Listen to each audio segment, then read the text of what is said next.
On est toujours ensemble sur France 24. Bonjour, bienvenue si vous nous rejoignez. Dans l'actualité de ce lundi 6 décembre, quand la politique se mêle de sport, les États-Unis boycottent les Jeux Olympiques d'hiver de Pékin, prévus pour démarrer le 4 février prochain. Si les athlètes américains seront bien présents, Washington n'enverra aucun représentant diplomatique. Manière de protester contre le génocide et les crimes contre l'humanité en cours contre les Ouïghours, annonce la Maison-Blanche. Précision dans un instant de Mathieu Mabin à Washington. Les Français, eux, appelés à lever le pied dans les interactions sociales. Les propos sont du Premier ministre. Jean Castex annonce l'ouverture de la vaccination pour les enfants de 5 à 11 ans les plus vulnérables à partir du 15 décembre et la fermeture des discothèques pour 4 semaines. Et puis Aung San Suu Kyi, condamné pour incitation aux troubles publics et violation des règles sanitaires. Une peine de 4 ans de prison ensuite ramenée à 2 ans. La prix Nobel de la paix qui reste poursuivie pour 11 autres chefs d'inculpation. Il est 20h30 à Paris, bienvenue dans Paris Direct.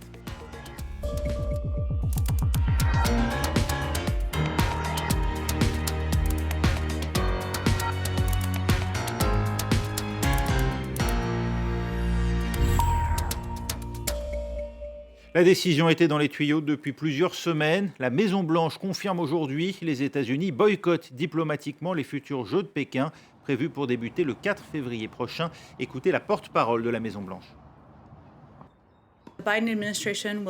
L'administration Biden n'enverra pas de délégation diplomatique ni aucun de ses membres pour les Jeux olympiques et paralympiques d'hiver 2022 à Pékin, compte tenu du génocide en cours et des crimes contre l'humanité au Xinjiang et d'autres abus contre les droits humains par la République populaire de Chine. Mais les athlètes américains ont tout notre soutien. Mathieu Mabin, vous êtes avec nous à Washington pour France 24. Comment va se traduire ce boycott ? Écoutez, la décision était attendue et concrètement, sous la pression des associations de défense des droits de l'homme, Joe Biden était obligé d'envoyer un signal fort. Eh bien, c'est fait. Le président des États-Unis décrète, vous l'avez entendu, le boycott diplomatique des Jeux de Pékin. Soulignons bien qu'il s'agit d'un boycott diplomatique, ce qui techniquement n'empêchera pas les athlètes américains de concourir. On l'a compris, la Maison-Blanche sanctionne ainsi Pékin, mais pas l'équipe nationale américaine qui s'entraîne depuis des années pour participer à cette compétition internationale.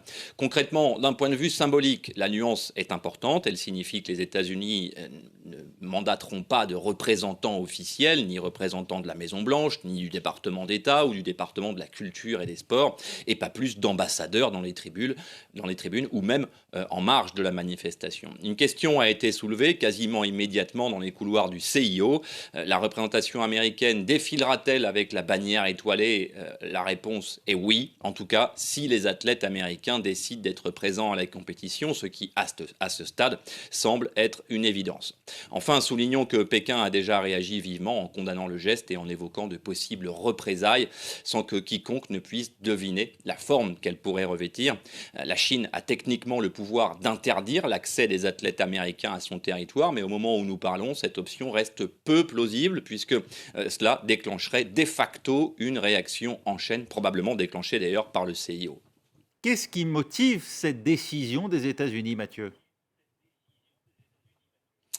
Écoutez, Joe Biden n'avait concrètement pas le choix, on l'a dit, dans chacun de ses échanges avec son homologue chinois, le président américain a mis un point d'honneur à condamner les infractions graves, je cite, aux droits de l'homme les plus fondamentaux. Et l'on pense en premier lieu, évidemment, au traitement réservé aux Ouïghours, cette minorité chinoise musulmane, au sujet de laquelle les diplomates américains osent désormais, on l'a entendu à l'instant, parler de génocide, de crimes contre l'humanité.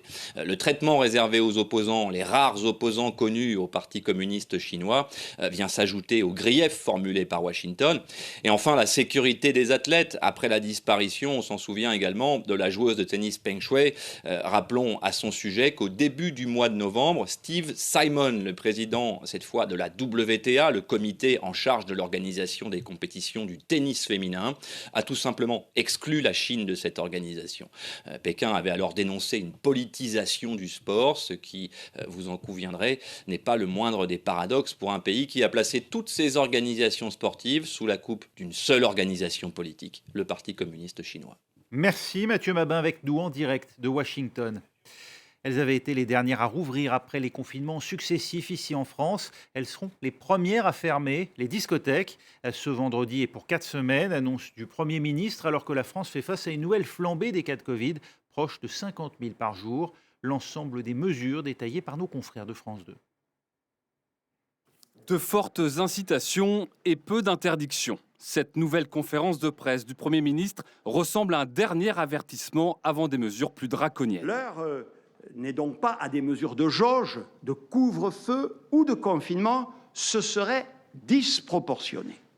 En revanche, les circonstances exigent un effort individuel et collectif pour que chacun limite les occasions les plus à risque de se contaminer. Parmi les mesures annoncées, la vaccination sera facilitée. Pour les plus de 65 ans, plus besoin de rendez-vous, ils pourront se rendre dans n'importe quel centre. Et pour les enfants de 5 à 11 ans à risque, vaccination possible à partir du 15 décembre. Dans les écoles primaires, le niveau de protocole est relevé de 2 à 3, donc le port du masque sera aussi obligatoire dans les cours de récréation dès jeudi et les activités sportives limitées en intérieur.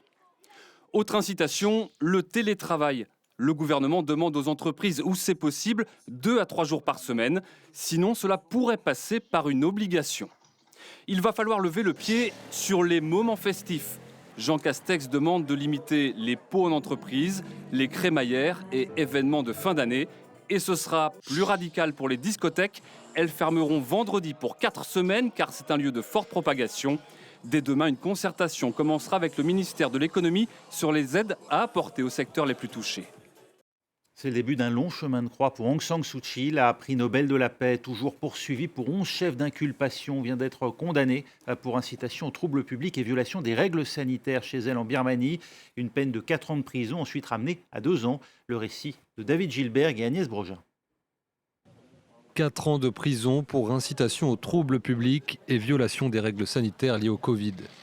Une peine infligée ce lundi dans un procès à huis clos à Aung San Suu Kyi, réduite un peu plus tard à 2 ans de prison par le chef de la junte qui l'avait renversé le 1er février dernier.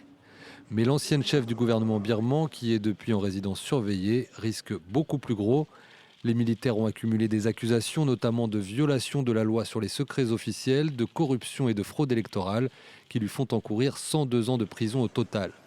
Le Haut-Commissariat aux droits de l'homme de l'ONU dénonce un simulacre de justice et rappelle la situation désastreuse des opposants birmans.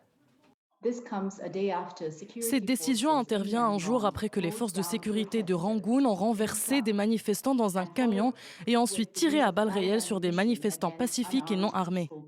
Nous demandons aux autorités de libérer immédiatement toutes les personnes détenues arbitrairement, soit quelques 10 000 prisonniers politiques. L'ancien président birman Win Myint a lui aussi été condamné à 4 ans de prison en même temps que l'ancienne prix Nobel de la paix. L'Union européenne, les États-Unis, mais aussi des ONG comme Amnesty International et Human Rights Watch se sont indignés de ce verdict. Malgré la répression féroce, des manifestants pro-démocratie continuent de demander la libération d'Aung San Suu Kyi, comme de nouveau ce lundi dans les rues de Rangoon. C'est la fin de ce journal.